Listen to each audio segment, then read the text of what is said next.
Hello, my beautiful friends. Welcome to Proper Madness. My name is Sabby, and I give a unique perspective on mental health by providing tools, guidance, and knowledge on how we can better understand ourselves, as well as our past and present experiences, and in doing so, we can help heal our mental health. I get to speak with a variety of individuals from around the world as they share their stories from their journey through their mental wellness so that it helps others stand strong and use their voice.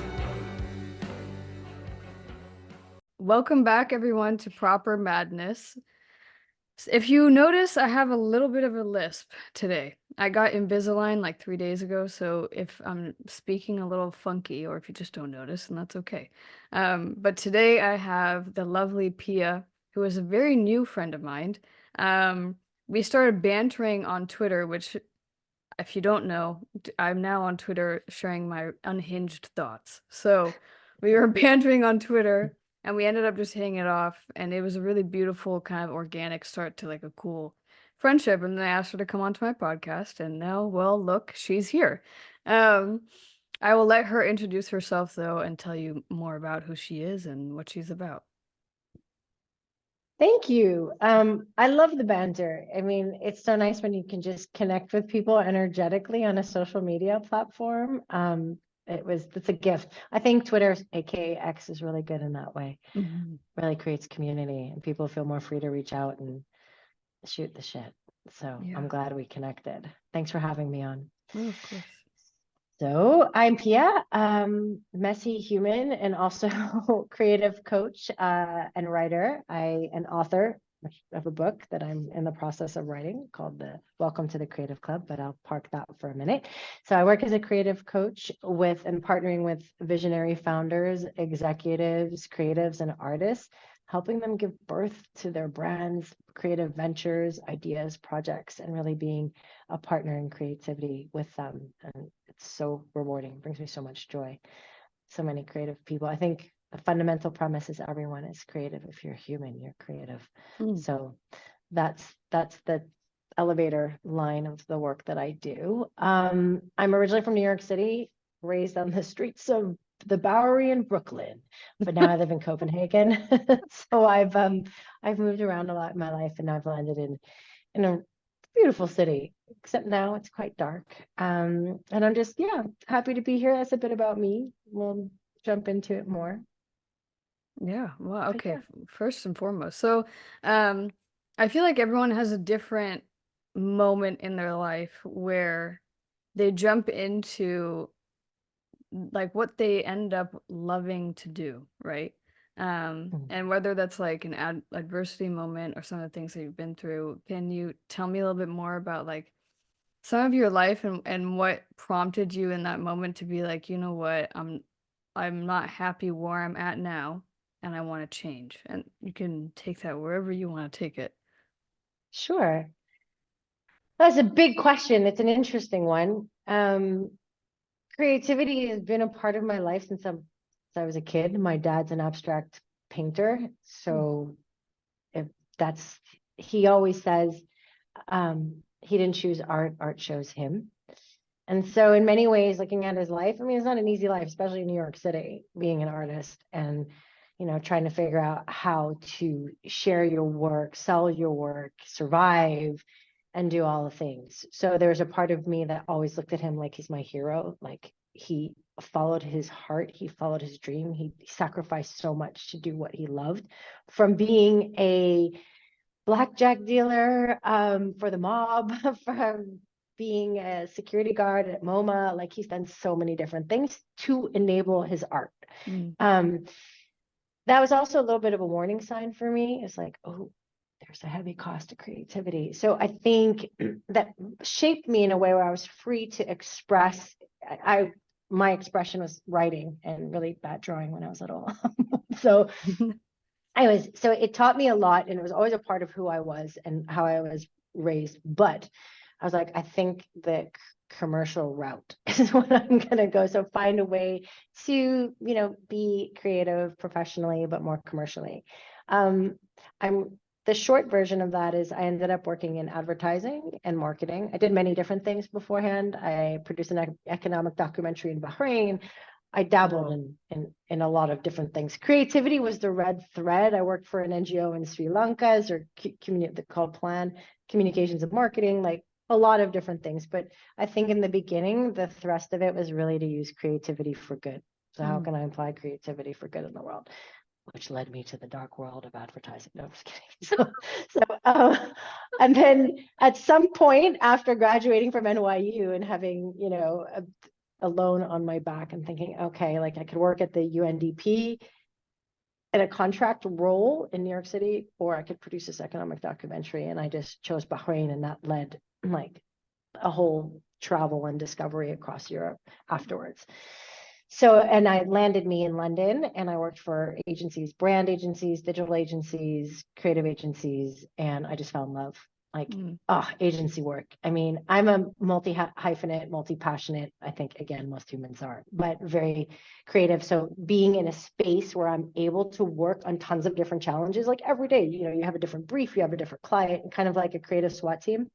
And it's really, really fun. So it was, I remember a moment when I walked into my first brainstorm, and I just like, I can just get paid for coming up with ideas. This is fantastic, and I felt at home. I felt like, okay, this is it. And it was it for a long time. I worked as a copywriter, creative director, creative strategist for well over a decade at different agencies.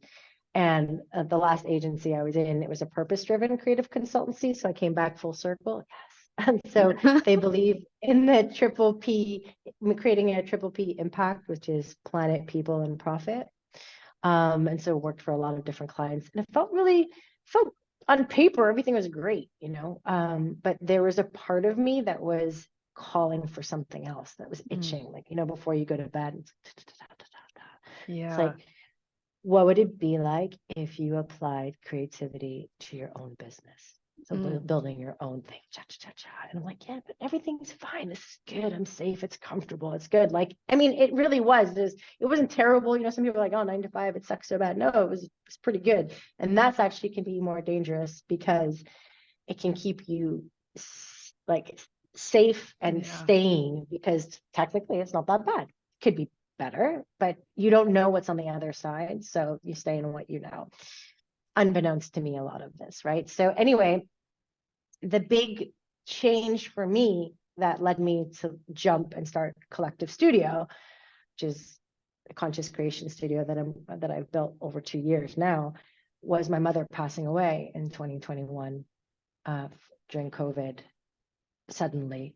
And I was just blindsided. I don't know that there are no words. Like, you could see there's just no words for losing your parent, and losing them suddenly. And she gave me a lot of passing gifts. And one of her big passing gifts was a shot of fucking courage, because it was a reminder, I got this one life, and at one point I'm going to lose it all. So what the hell am I afraid of losing now? Like, and it's just like, just do it, do whatever it is. Like, why wouldn't you?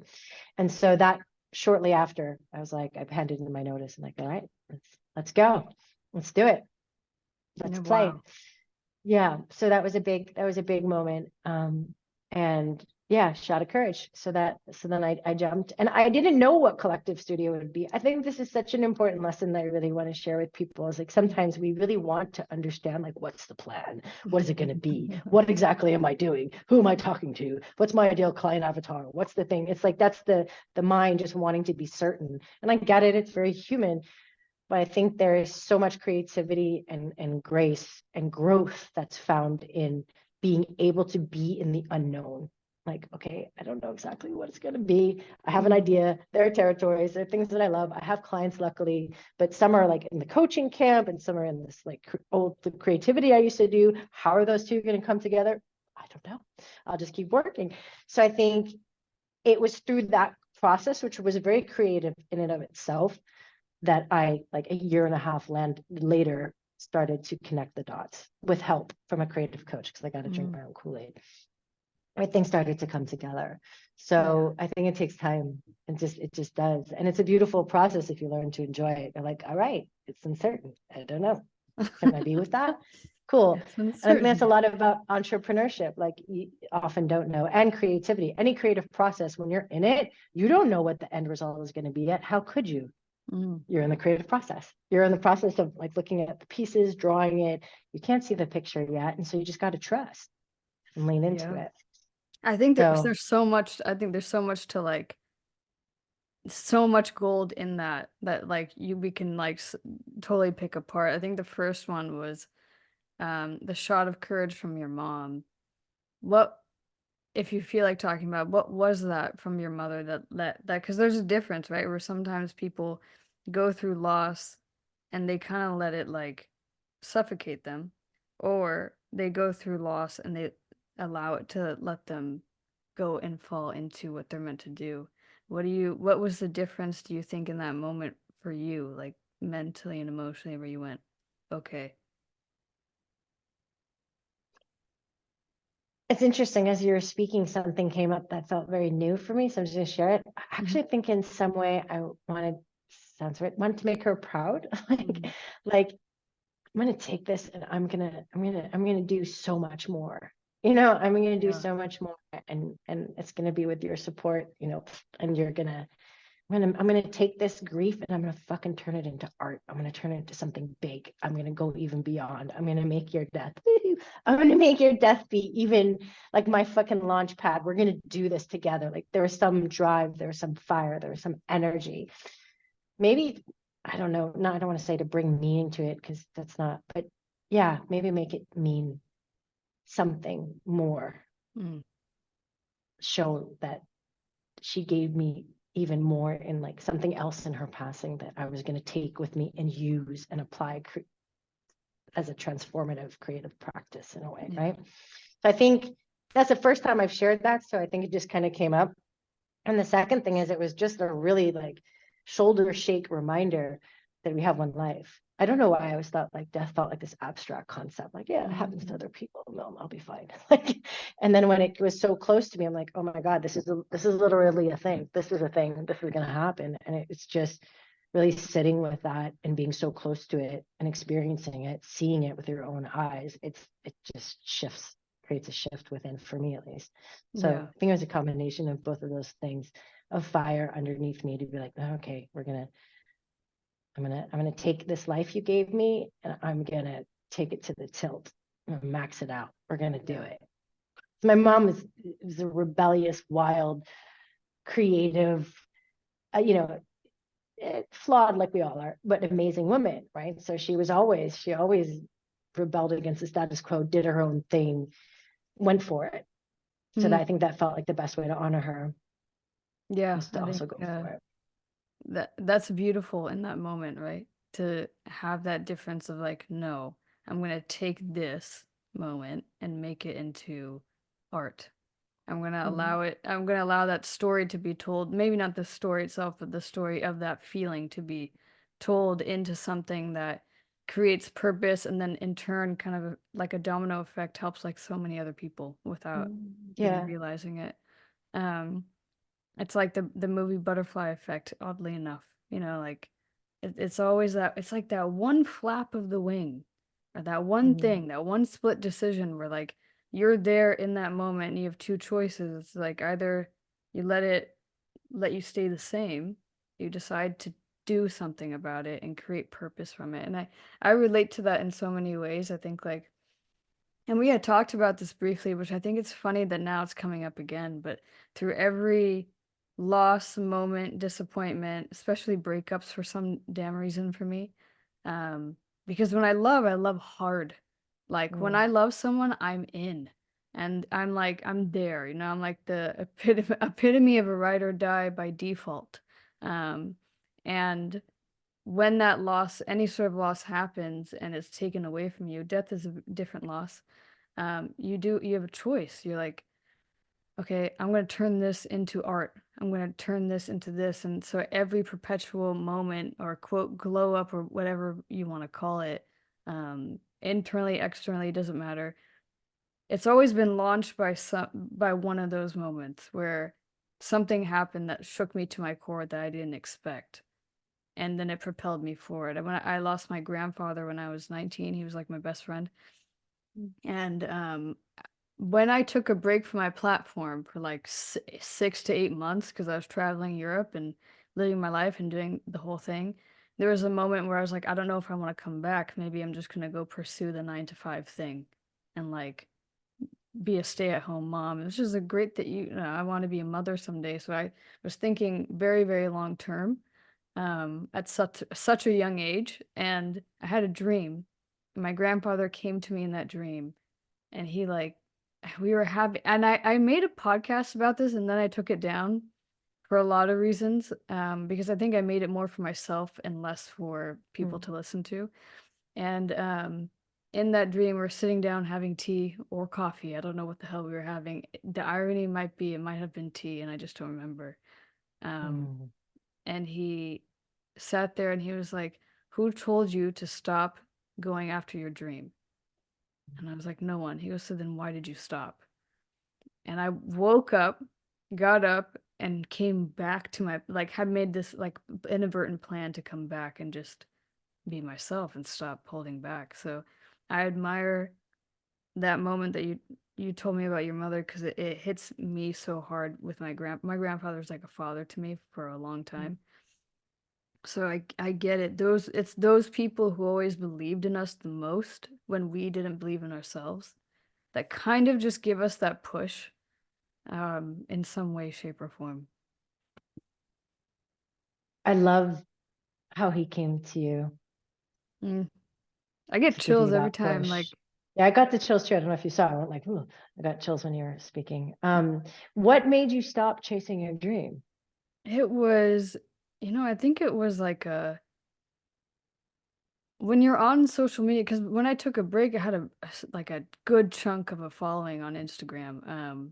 Like I think I had like at least 10 to 12,000 people following me for a while. And then I decided to stop being a creator and just start living my life. And so I have Mm, two Instagram accounts that like I mentioned occasionally. I have one that's personal where I share like my day to day, what I do with my family and my close friends. And then I have my business page. And my business page started to become a personal page. And I became uncomfortable because I was showing up in ways that were not authentically myself. I had someone that I was dating, the last guy that I was dating, who was great, wonderful, oh my God, the kindest, most kind human being on the planet. And inspired me in so many ways, but he was in the industry of like digital marketing. And so I like knew his eyes were on me. And so that inadvertently, that pressure of like someone that I'm romantically involved with is watching these very messy moments of of me going from like a goth phase and then what I now call the thirst trap phase because I was very clearly just trying to get his attention because I was feeling very insecure and we were long distance. And then me just being me. And when I started to step more into myself is when I went, if I want to show up being myself, I need to take a second to not be connected with other people and just kind of find a way to reconnect to myself. And I didn't believe that my platform would go anywhere because I had hit so many blocks and milestones as a creative where like I'd come up with like these really cool, beautiful creative ideas like Tea Time with Sabby or like have someone on my podcast. And immediately after I didn't get enough attention or validation in some way, it left me feeling very, very discouraged. So then I kind of had like a fuck it moment where I was like, you know what? Especially after my grandfather came to me, I was like, I'm just gonna create for the sake of creating. I'm not gonna think about where the fuck it goes. I'm not gonna think about who likes it and who doesn't like it. I'm gonna do it because I enjoy it and because it lights me up. And I remember I was talking about this too, where I was like, you told me, or I told you, I don't know, I don't remember which way. Um, but I said, Tea Time with Sabby just lights me up. My podcast lights me up because yeah. I'm connected to people that are of the same mind and frequency as me and inspire me to keep going. Because I think I think there's a lot of people that have podcasts where they kind of just want to have everyone on, right? If they look at a number of your following, they're like, oh, this person's popular, come on in. For me, I've always been very, very, very picky because the person that I'm having on is an extension of me in some way, shape, or form or capacity. And how they show up is actually, oddly enough, every time I've had a podcast with someone, they've mirrored back to me something that I haven't looked at.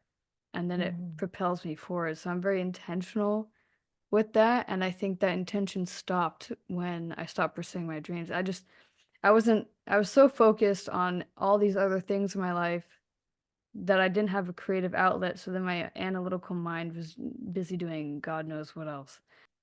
So here's what I'm hearing, and let me know if I'm getting this. You stopped chasing your dream because the dream turned into creating for validation or Yeah. creating for feedback, and that kind Yes. of the spark was lost, the juice was started to get Yeah. squeezed out of the creativity, and then so you just like stopped, Mm-hmm. took a pause, lived your life, and then found your way back Mm-hmm. to yourself and your own creativity Yeah. while having a different new internal metric that's energetic focused, Yes. that's joy focused, that's is this giving me the feels focus, and that's how you rediscovered your creativity and your dream. Is that Yeah. Yeah. And then inadvertently, how I ended up stepping into like my most authentic self. Um, mm, because I stopped being someone I thought would get attention as opposed to just kind of being me and allowing that to just whatever, whoever gravitates towards me does, whoever doesn't, it's fine. It's not meant to be.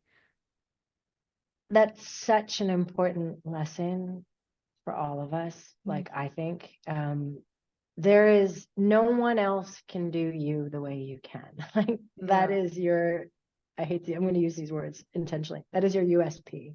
That is your, unique selling point. That is, it's you. It's only you can do you. And there's so much beauty in that. The messy you, the goth face, the thirst trap face, all of the different versions. Like only you can do you. And people relate. I think people relate to that vulnerability, to that rawness, to the mess, because we're all vulnerable and messy and no one has it figured out, and that's just part of it, right? And it also allows your people to find you easier because they can see you.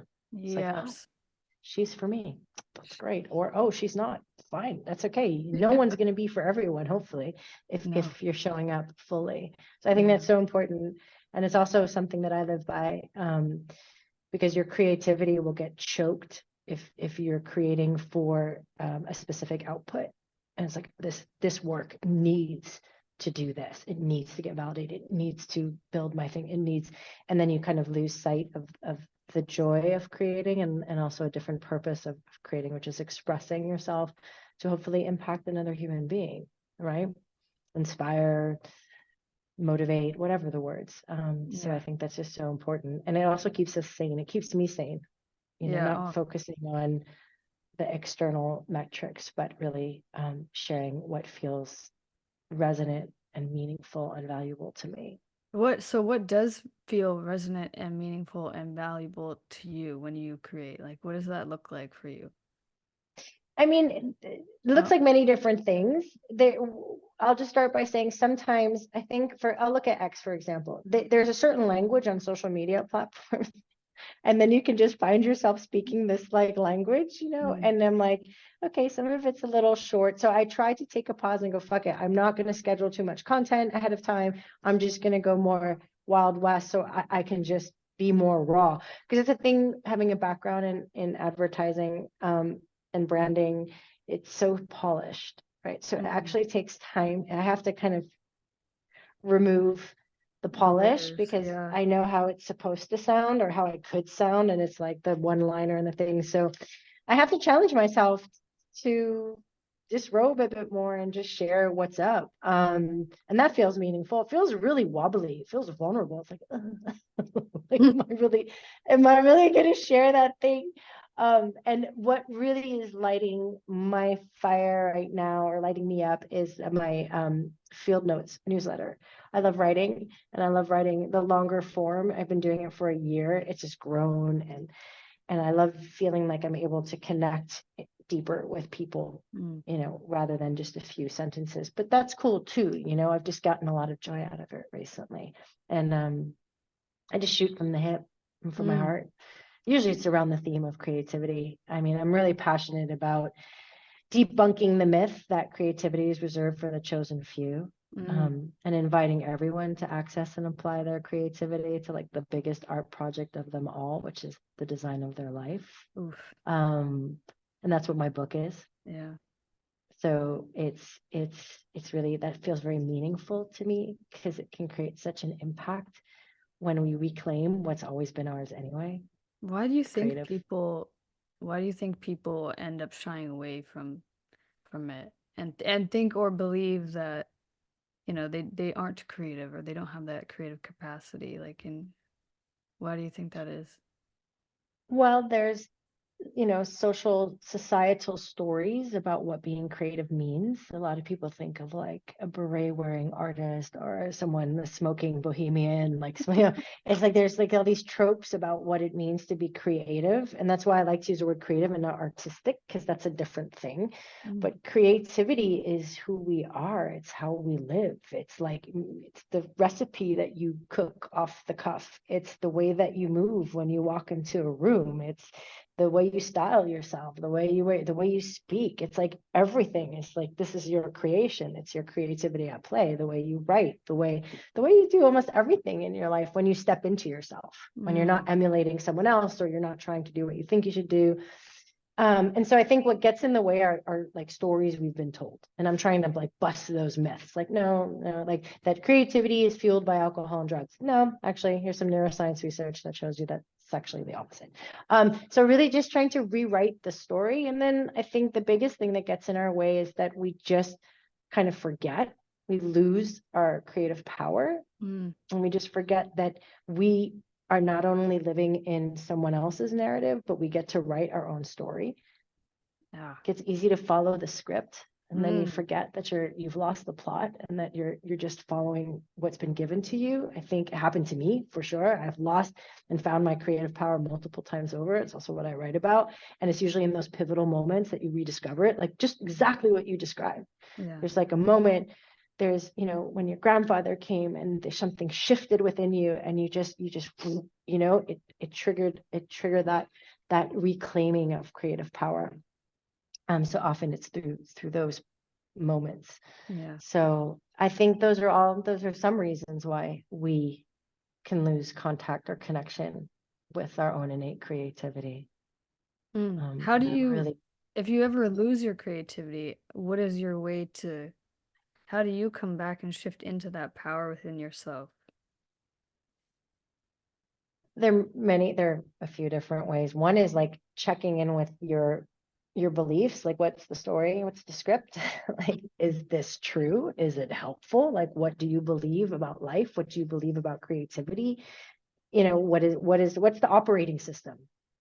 And that takes so much awareness. It's a lifelong practice. I'm still practicing. I discover upgrades that are really needed in my operating system, but I need to be aware of the old story that's playing. And I think that's just a part of being human. Like we're given a lot of stories, right? So like first just becoming aware of like what narrative am I playing about my own creativity in life and Mm. my own creative power within life, like for just getting clear on that, and then becoming aware that actually you can change it. You can write another one. And for me, that's a very creative act. So if you moving from to make it more concrete, like I believe life is happening to me, then well, is that working for you? How's that working out? Like, is that a belief? Is it harmful? Is it helpful? You want to keep that? You want to rewrite it? Like just getting curious, no judgment. I'm not sure that one's really working for me. Okay. What belief would you like to hold? Oh, that life is working with me. It's working for me. Yes, it's working through me. All right, honey. Now we're talking. Imagine the energy of that belief. Like, how will that animate you differently?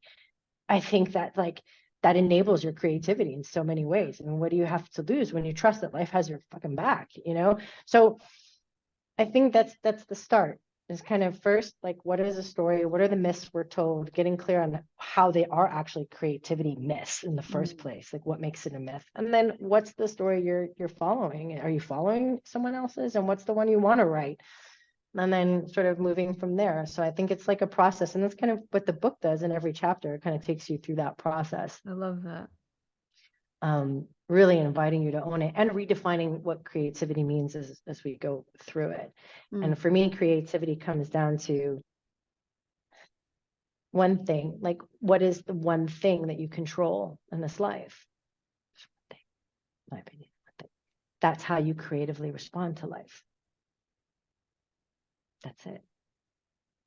That's it. Shit happens. Stuff will happen. Good stuff, bad shit. Bad stuff. Like, stuff will happen. Life will happen. And we don't even have to call it good or bad, but you know what I mean? Like, stuff will happen.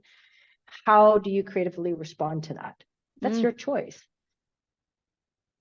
Yes. Yes. I think I love that you've written a book on that for so many reasons. I think like I think all of our creativity is hidden. We talked about this. It's hidden in our sacral, right? In that power. So your sacral and your creativity, and then what I don't know what the hell's below. I don't know what's called the one below that. It's your sacral and the orange one. You can tell how spiritually evolved I am. I just see it as colors. I'm like red, orange, yellow. Okay, that's the heart. I don't know. Wait, so root? Red. Yeah, I don't think it's about spiritually evolved. I know the chakra system, but I can't remember off the top of my head. No, But yeah, so but your creativity comes from it's in your power, right? It's yeah, grounded, it's it's centered. orange. Mm-hmm. Yeah, And I'm also color. yeah, yeah, the color. It's orange. Mm-hmm. And it's a yummy orange color, and it's beautiful. It's great. But that creativity comes from there.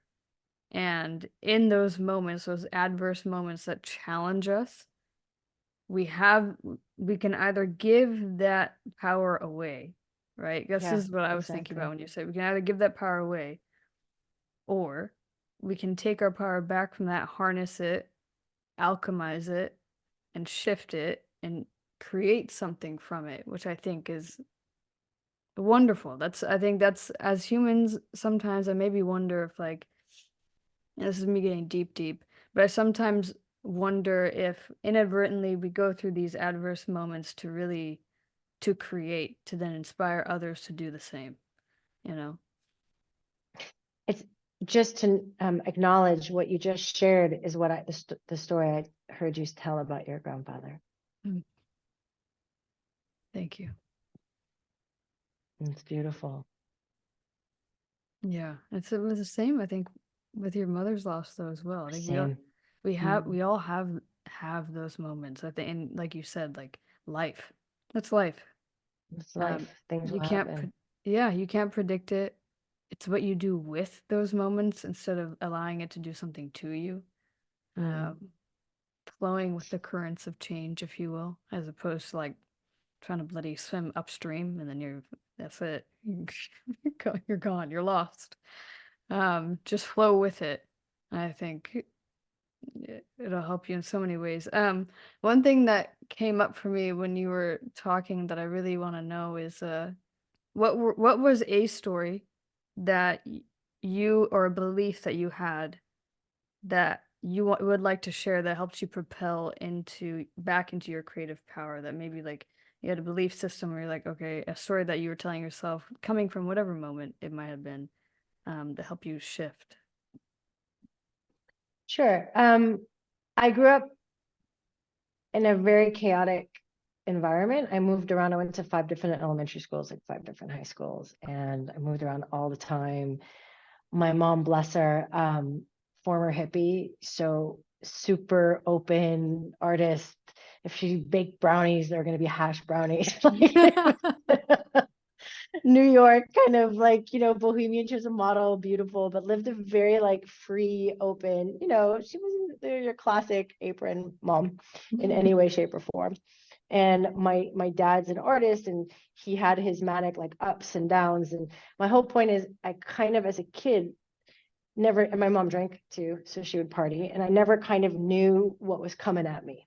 Mm. So I kind of would brace for impact, like what's coming, like Yeah. someone could just my both my parents are super emotive as well, so someone could fly off the handle. My dad once walked, he wouldn't be happy if he listens to this, but he once walked over a car in New York City that was parked over the pedestrian path because he got so aggravated, so he walked over the hood. And like as a 7-year-old, I was so panicked. I was like, oh my god, what's gonna happen? So my parents were just characters. They were amazing people but big characters, and there's a lot of change and a lot of uncertainty. And so I kind of I often would manage things or be on alert or like be outside myself and it did feel like life was happening to me, like at me, like I just had to be prepared for what was coming. And I think that instilled, without me knowing it, a lot of fear. Mm. I think there was a lot of fear about, you know and so I think I operated without awareness, like if with the fear playing in the background of like the way I did things or how I had to do things was just to make sure I was okay or make sure. And also sometimes I would fall into chaotic situations because it's what I've known. So I would create chaos because it felt comfortable. It's all types of shit. It's like, yeah, let's play 52 pickup. Let's pull the fucking tablecloth and see all the glasses fall. So there are tons of things going on. And a Yeah. lot of it was just not within my field of awareness. So I didn't see the patterns, I didn't see the things until I did. Um, and I think, when did that happen? Oh, it was like a series of events. Like, I'm married for the second time. Before I met the relationship before my husband was like a car crash. So it's a long story, but how am I going to shorten this? I kind of went into old patterns and he reflected like old things. And so I was drawn to it. He reflected the worst of both of my parents. Let's just put it that way. Oh, And I oh. was in a divorce situation, and I just grabbed onto the first thing that looked like it was floating in the sea. And he did the same thing. He was also in a divorce situation. So it was not a good way to start any relationship, but he represented all of those things. And luckily, I saw an amazing, and I still do, therapist. So that was I don't know what I would have done. I've been with her for like 10 years. She helped me see things clearer, and he helped me, so I'm grateful. He helped me make a choice I couldn't make as a kid. I could choose not to be in that environment. As a kid, you can't choose. You just get what you get. You're a kid. But I could choose in that moment. Like, it took a long time. I don't know, long time. I would have liked if it didn't take so long. But for me to finally choose myself and go, no, no, no, no, no. And that choice led to me taking a trans-Siberian trip by myself for a month across Russia, China, Mongolia. And on that amazing trip, which was an adventure and a half, I rediscovered my creative power. I was like, not only can I create this shit, like, look at what I'm creating. This is like, I'm on a train hurtling across Siberia. I did this. Like, like what, like just a reminder that you can choose, you can create, but that I was okay, that I would be fine. Like, and also, luckily, I'm raised in New York City. So when you're raised in New York City, you're pretty much, you got some kind of, you're fine. Street smarts. Remember this one Russian guy was drunk and he was like hitting the train, like the metal with until he was bled. And he looked over at me and I just gave him a look like, oh, honey, like whatever you're doing, you're not going to be, I'm not getting involved. So don't even try it. So that was like, I'm so grateful for my New York City upbringing, but I was going to be fine. It was an adventure. I met so many different people. My whole world cracked open. My heart cracked open. And I rediscovered myself again. So that was a really pivotal. I even spoke to my therapist about it recently. That's also in the book, the Oh, Trans-Siberian journey, and I'm that like so excited. moment. I'm Oh, so excited for the book, from what I've oh, that heard. makes me really happy. Yeah. That makes me really happy. So she said, of course it was that moment because she remembered it. Like that was just a. So I forgot that I had the choice to leave. I forgot that, the belief was like I had to stay in this, or, I could fit into any space because I knew how to do it. I knew how to fit. And if this space could be like this, like this, like I could fit into any space. It's fine. No, I don't have to. I don't have to fit in any space that's uncomfortable. And it sounds really obvious, but it wasn't obvious to me until it was. Mm. So it's kind of like adapting to the environment, adapting to things that were coming at me, and then all of a sudden going, hey, wait a minute, I can actually choose. I can actually create. I don't have to repeat this pattern. I don't have to keep doing this. And that's what kickstarted the journey to the new belief. Oof. And now it's about like, I'm all about moving with trust with life. And it's a daily practice. Honestly, when I meditate in the morning, I repeat like, I trust life completely. I trust myself completely. And the decisions I make and how I move when I ground into it, sure, I still get scared. Like, yeah, and still old patterns still come back, but it really changes the nature of my experience and my decisions and what I do. Even when I wobble, I'm like, am I really going to do this thing? Like, write this fucking book. Am I really going to do this? I'm like, yeah. It's like, because I trust life. I trust life. I trust myself. I trust. God, the universe got my back. It's be fine. I don't have anything to fear. It's okay. Because you don't write a book out of fear. If I wouldn't write a book if I felt fear, I would stay small and not say anything, because then nothing will come back at me, right? That's the fear talking. So that's a very long answer to your question, because there's no like one simple moment, but that's my truth. Mm. So much in that. That's just so like, first of all, can we acknowledge the street smarts? Not everyone has them, and it frustrates the living hell out of me. You know what I mean? Like, there's some people where you're like in situations with them, and you're like, really? Like, is this really how you're gonna respond to this right now? Okay, we have no awareness. So I resonated so hard with that because I didn't grow up in New York. I just did really stupid things when I was young. So I learned street smarts fast. In LA, which you're in the wrong places in LA, it's not fun. But also from traveling too, very well traveled. So like when you were telling that story, I had so many moments in my head where I stopped and I was like, damn, like I think that in and of itself, like just showing your upbringing shapes how you respond to things, right? Because it creates like a very natural resilience in you that you either can use or throw away. And so what I just keep hearing like over and over again when you speak about these experiences is it's almost like every situation you've ever encountered, you've used as like the catalyst to that sounded funny. Every situation that you've had has been like the catalyst to what has propelled you into where you are now. And I think a lot of us don't even realize that we have those moments to use like that, right? Um, and what it showed me is like this is very clearly a woman who takes every circumstance and goes, okay, let me take a step outside of myself and see. Let me see how I can change this or how this is affecting me. It's almost like an observer, kind of. By default, like an observer by default, you're not doing it on purpose, but you just kind of, it's like you pull back and you're like, yes, I'm comfortable flowing with life and trusting. Because at some point, like you go through so much shit in life, you have to trust. You can't just sit there and be like, let me control everything. If you do, it's exhausting and it's not going to work out for you. But I'm going to add something just to keep it real.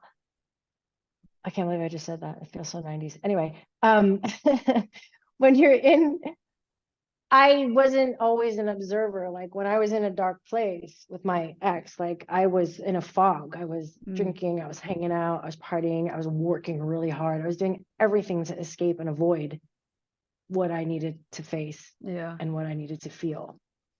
And it took, it's like, I think they say this in AA or something, like, you, like one day you wake up, I don't remember what the expression is. One day you wake up like you're tired of being tired.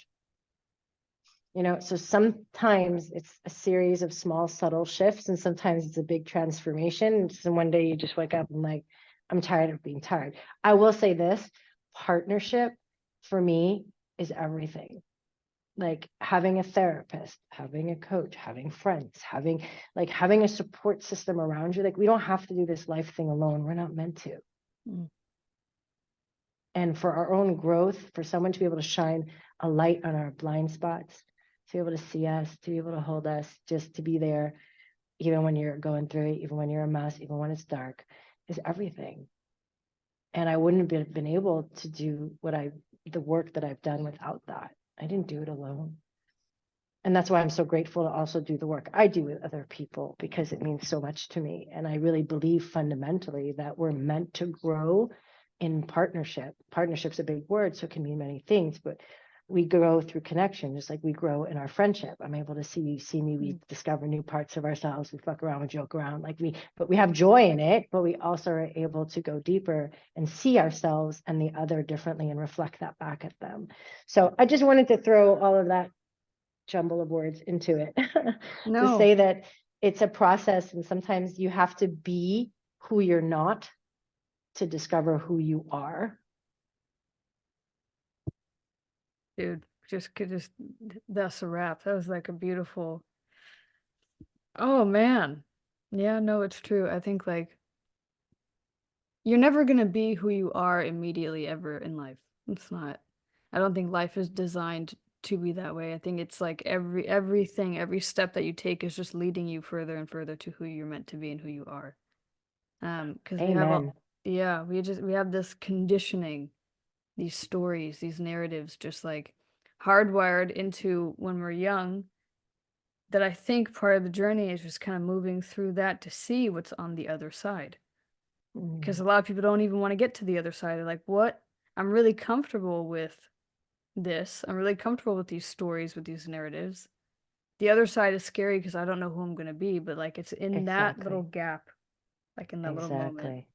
where the magic like happens and it's uncomfy. It's like getting braces and like feeling your teeth move, sure. But it's also part of growth because at the end on the other side is a beautiful smile, really. So 100%.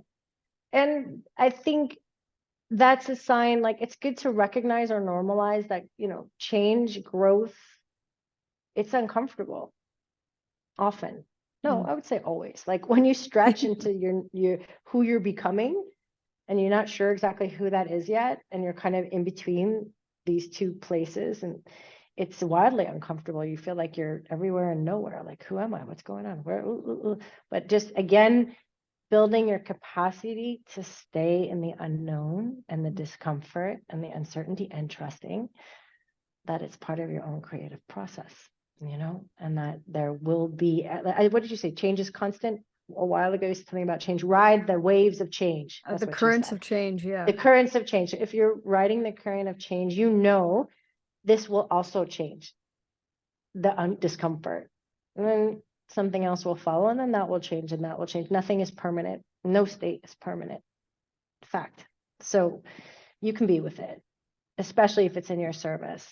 You got it, and you don't have to do it alone. I think that's an important message. You do not Yeah. have to do it alone. No. I think if we were meant to be alone, we'd probably be in boxes our whole life, if we were We'd meant to be be like alone, those there would be other goldfish. humans. Yeah. Yeah, those fish, those goldfish. I can't live with other goldfish. I don't remember what it's called. I remember as a kid, like I would get one. I'm like, oh, isn't he lonely without a friend? My dad's like, no, that's that's Yeah, because just the they nature attack of this other goldfish. fish. Exactly, exactly. I So know it what you're reminded me talking of. about. And they have to be, it's like those little bags where they're all individualized. Yes, Otherwise, exactly, they'll kill each other. exactly, Yeah. exactly. Yeah. Yeah. Otherwise, we'd be like that.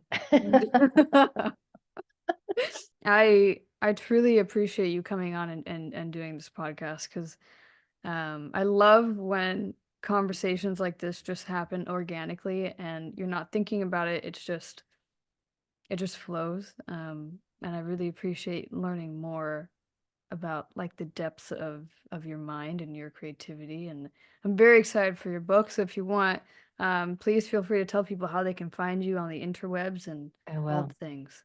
I'll share my links with you. Hmm. It's Yeah. collective at collective.studio, but it's written in Danish, collective, just, twist it up a little bit with two Ks, but I'll share it. Pia Leichter at Pia Leichter on X. So those are the places where you'll find me most. And I'll share a link to my newsletter or the book. The book pre-sale is starting in 2 weeks. So, or March 18th, so a little over 2 weeks. And so it's going to be really exciting. I'm inviting people to join my journey and really excited about what we'll be able to co-create together with the book and bring it live into the world. See, partnership. So yeah, and thank you so much for having me. I really, really enjoyed our conversation and connecting, and it's just been lovely. Energetic match. Oh, yay. We're not the weird fish. So that's good. Thank you so much for listening. And remember, you have to go through the eye of the storm to see the clear horizon ahead. Thanks so much, guys, and I'll see you next week.